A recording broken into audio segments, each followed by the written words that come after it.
नमो नमः मित्राणि सादरं वंदनानि अभिनंदनानि च ये हि मित्र संस्कृतं पठामः संस्कृत भाषा शिक्षणस्य आभासीय कक्षायां भवतां सर्वेषां स्वागतम् अभिनंदनं च। मित्राणि कथं सन्ति भवन्तः? सर्वे कुशलिनः वा? अस्तु, वयम् अधुना पुनः प्रत्ययप्रकरणे एव तद्धित प्रत्ययानां प्रयोगं पश्यामः। तो मित्रों, आशा है आप कुशल होंगे। आज भी गत दिवस की भांति जो तद्धित प्रत्यय हैं और उनसे बने हुए जो तद्धितांत पद हैं उसके बारे में हम जानकारी हासिल करेंगे। मैंने आरंभ में ही कहा था कि तद्धित के बहुत सारे प्रत्यय हैं, लेकिन कुछ जो आवश्यक हैं उनको मैं आपको बताने का प्रयास करूंगा, समझाने का प्रयास करूंगा। आशा है आप हमारी बात को समझ पाएंगे। तो कल तक हमने जिन प्रत्ययों को पढ़ा था, आज उससे आगे बढ़ते हैं और इसी तद्धित प्रकरण में आज का जो प्रत्यय है वह है वति प्रत्ययः। यह जो वति प्रत्यय है इसका इकार का लोप हो जाता है और वत बचता है। अब यह लगेगा कहाँ? ये लगेगा कहाँ? तो पाणिनि ने सूत्र बताया है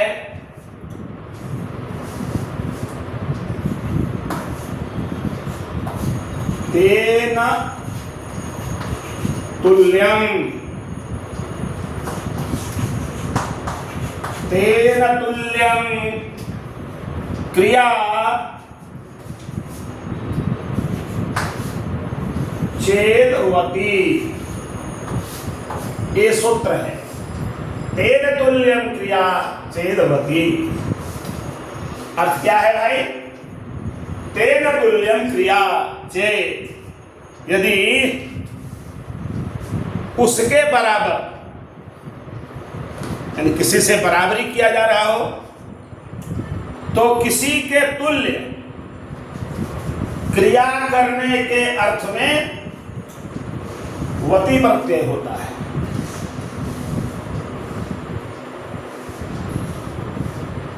उदाहरण के लिए देखेंगे,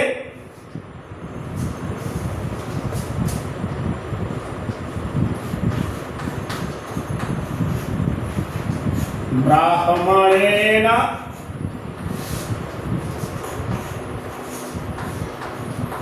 तुल्यं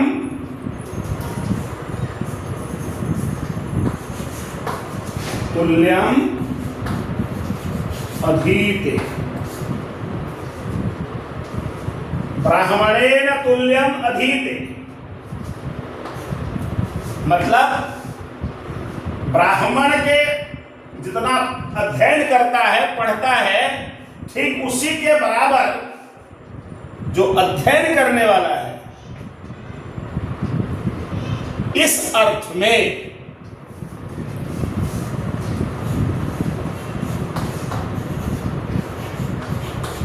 ब्राह्मण शब्द से क्या होगा?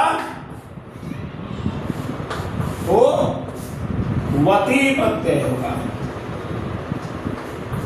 इकार का लोप हो जाएगा और ब्राह्मण वत, ब्राह्मण वत, ऐसा पद बनेगा। दूसरा उदाहरण देखें,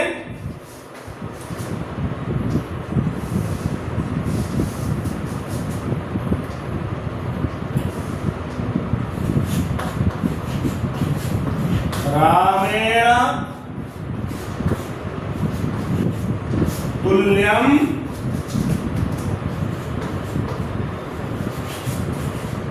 अधीते।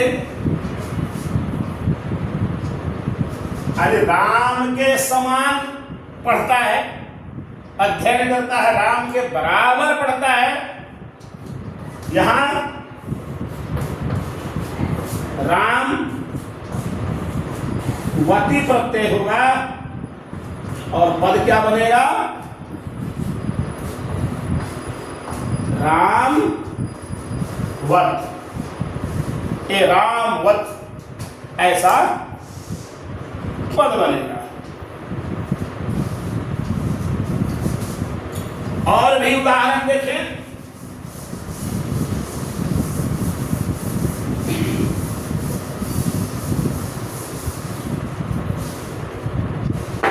जैसे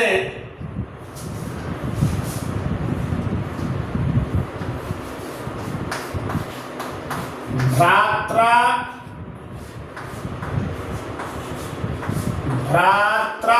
तुल्यम आचरति।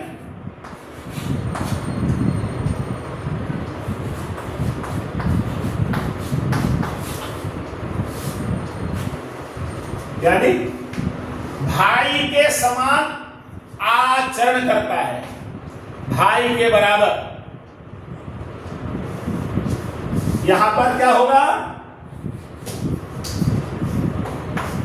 भ्राता, ये भ्रातृ शब्द है। भ्रातृ जोड़ वती इकार का लोप हो करके पद बनता है भ्रातृवत, यानी भाई के तुल्य। कैसा आचरण करता है? तो भाई के भ्रातृवत, भाई के तुल्य। ये हम लोगों को ध्यान में रखना चाहिए। अब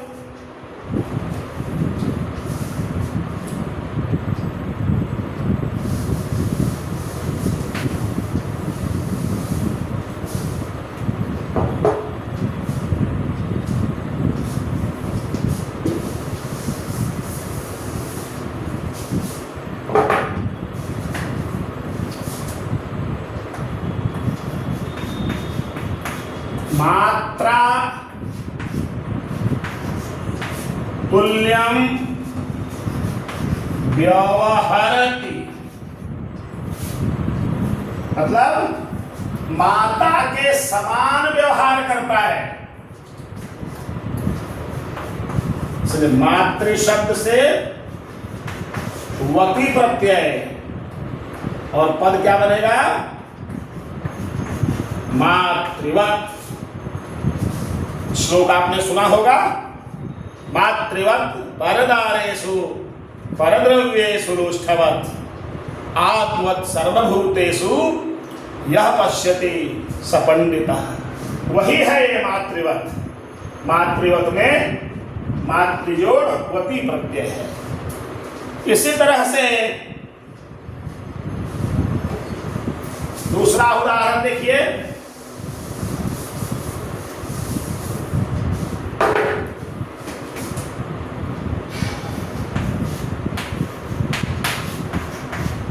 शूद्रेण तुल्यम आचरति।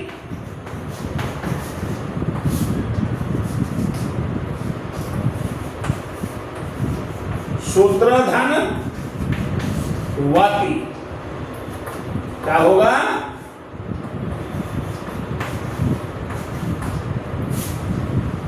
शूद्रवत।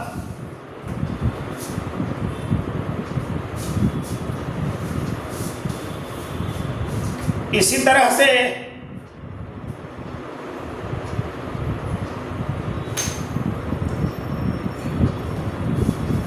दूसरा उदाहरण देखिए।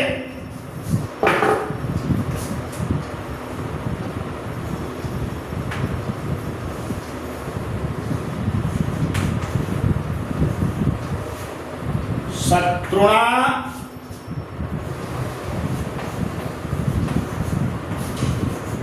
तुल्यम आचरति शत्रु धनवती बराबर शत्रुवत। और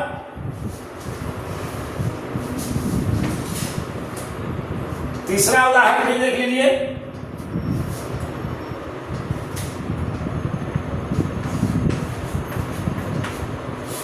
पित्रा तुल्यम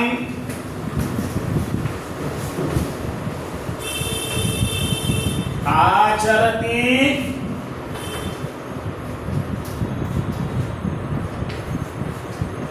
पितृ धनवती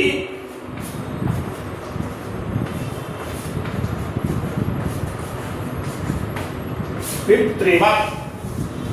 ऐसे बहुत सारे उदाहरण आपको मिलेंगे आपकी पाठ्य पुस्तकों में। आप उसे देखिए, अभ्यास कीजिए। एक और उदाहरण देकर इस वती प्रत्यय को मैं समाप्त करूंगा।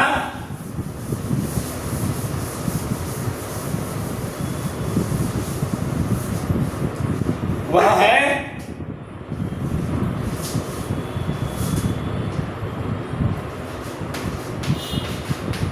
चैत्र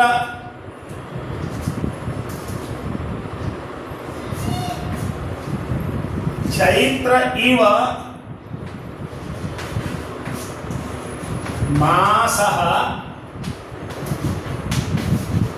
प्रतिभाति। चैत्र इव मासः प्रतिभाति। यह महीना कौन सा है? अभी आषाढ़ का महीना है, किंतु लगता है कि ये चैत्र के समान है, यानी चैत्र महीने से इसकी तुलना की जा रही है, बराबरी की जा रही है। तो इस अर्थ में भी वती प्रत्यय ही होगा। चैत्र धनवती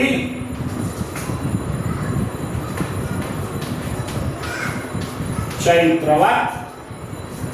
इसी तरह वैशाखवत, ज्येष्ठवत, आषाढ़वत, श्रावणवत, फाल्गुनवत आप निर्माण कर सकते हैं।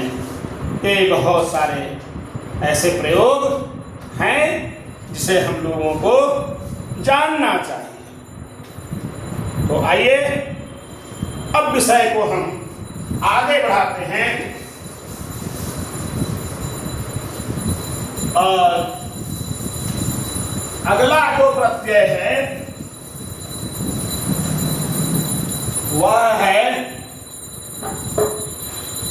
उसको हम मतुक प्रत्यय कहते हैं।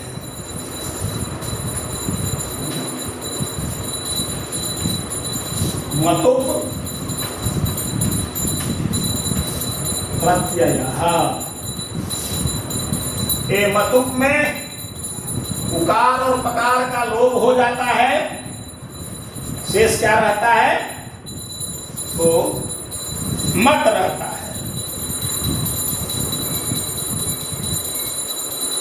आइए ये कहां कहां प्रयुक्त होगा?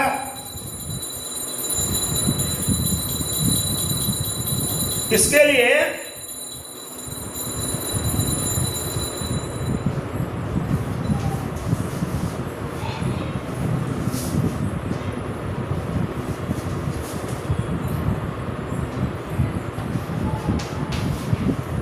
मति अस्ति अस्य, यानी इसमें इसकी मति है, ऐसा इसका या इसमें इसकी मति है। इस अर्थ में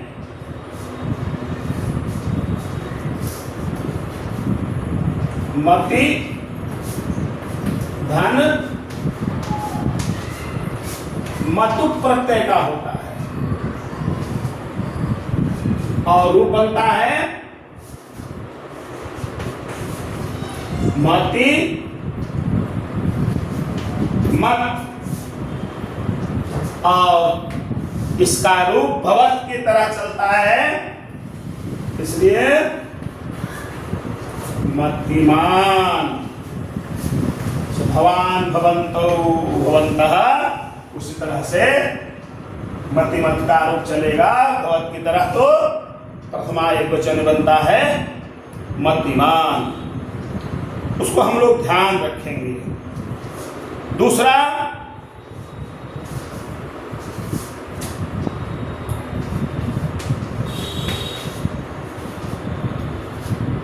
बुद्धि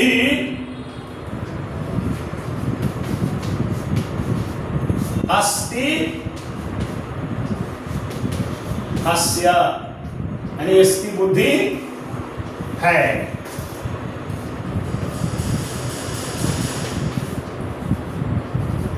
तो बुद्धि धन मतु प्रत्यय का होगा, उकार पकार का लोप होकर के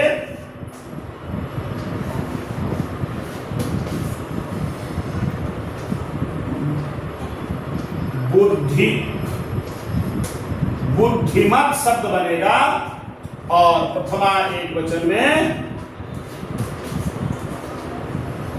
बुद्धिमान, मतिमान, बुद्धिमान। लोग कहते हैं ना या बहुत बुद्धिमान है।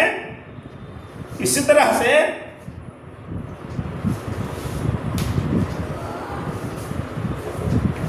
अगला उदाहरण देखेंगे।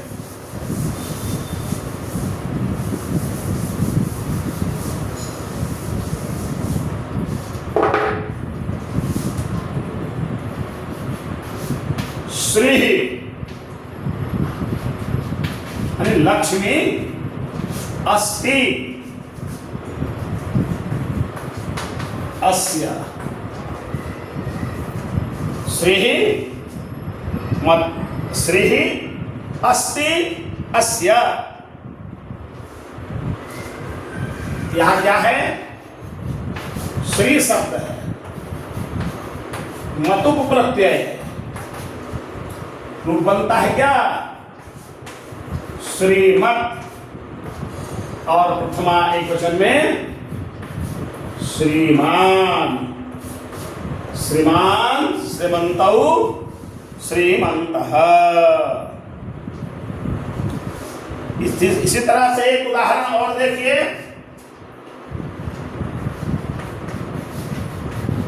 शक्ति अस्ति अस्य,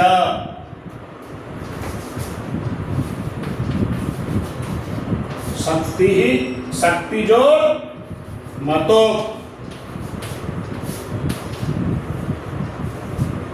उकार पकार का लोप होकर क्या होगा?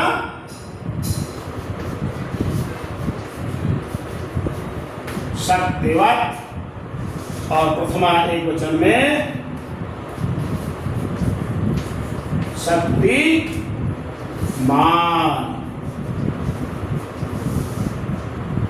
तो मित्रों, इसी से मिलता जुलता एक और प्रत्यय है और वह कहता है कि मतुप का वतुप हो जाएगा, यानी मत का वत हो जाएगा।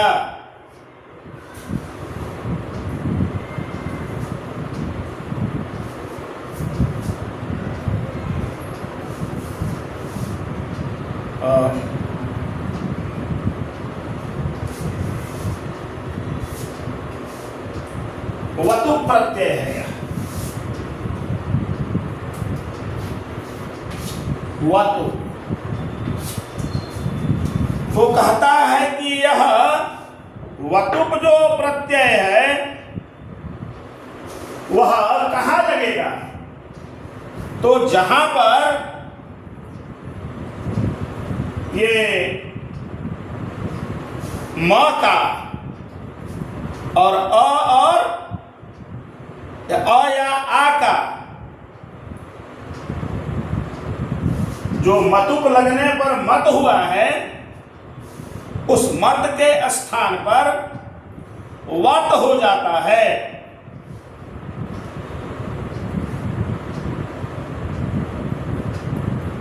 तो एक बात हम लोग देखें, जैसे आकारांश विद्या, विद्या अस्ति अस्या,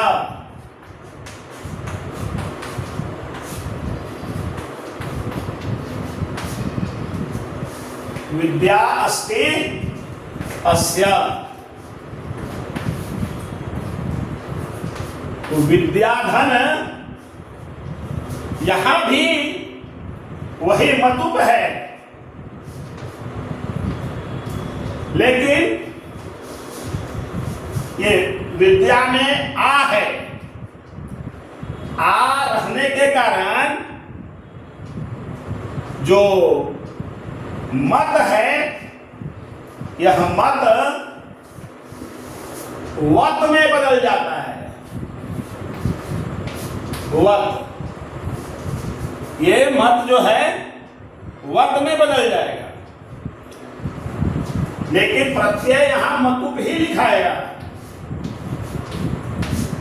विद्या जो मतुप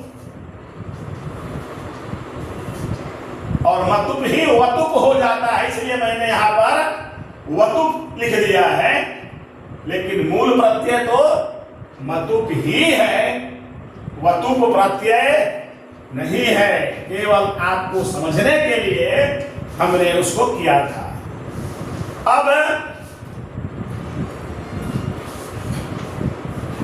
विद्या पहले मतुप के अनुसार करेंगे तो क्या होगा? मत हो जाएगा। किंतु जब ये मत जब प्रयोग होगा तो इसका ये बदल जाता है, ठीक है, वह हो जाता है। इसके स्थान पर क्या होगा? वत। तो रूप क्या बन जाएगा? विद्या वत।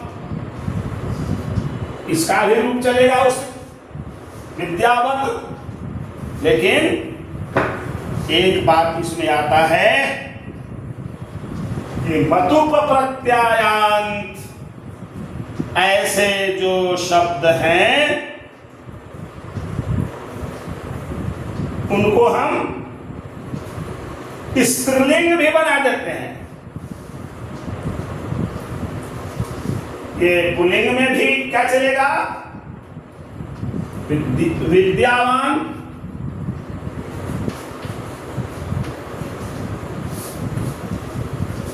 और इस विद्यावान में इंगित प्रत्यय लगेगा। इंगित प्रत्यय लगाएंगे जब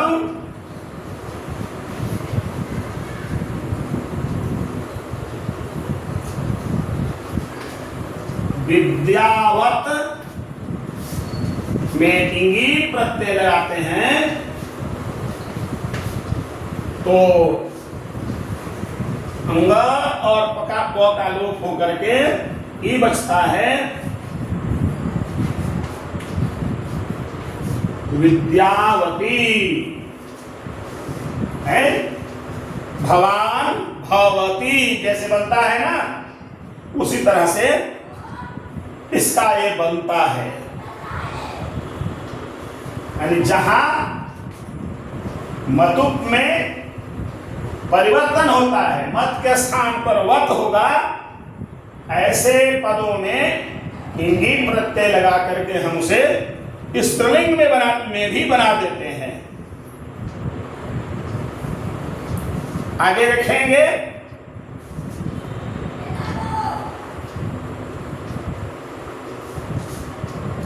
उदाहरण देखिए,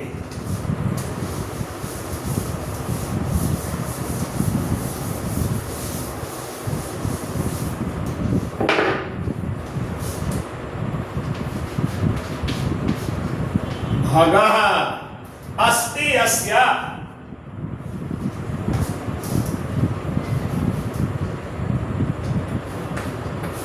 भाग मातु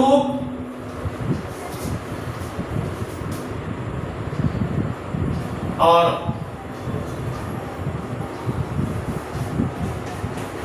वत का आदेश होने पर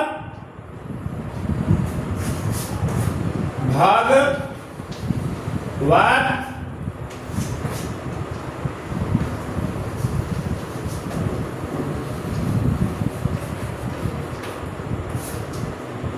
प्रथमा एक वचन भगवान और स्त्रीलिंग में भगवत शब्द में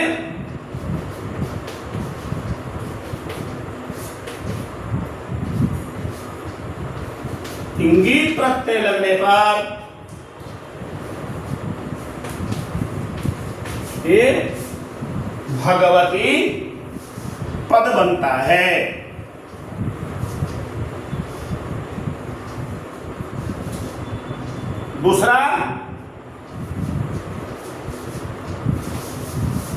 दूसरा उदाहरण देखिए,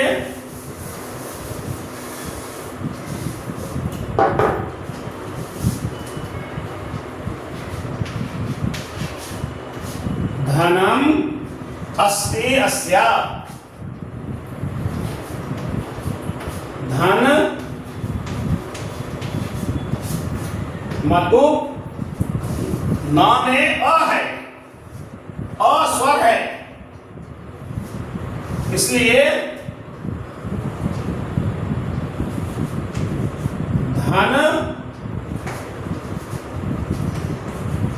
वत हो जाएगा।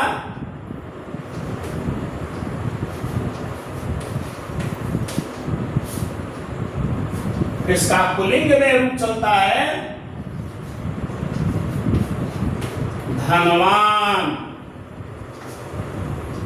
और इसी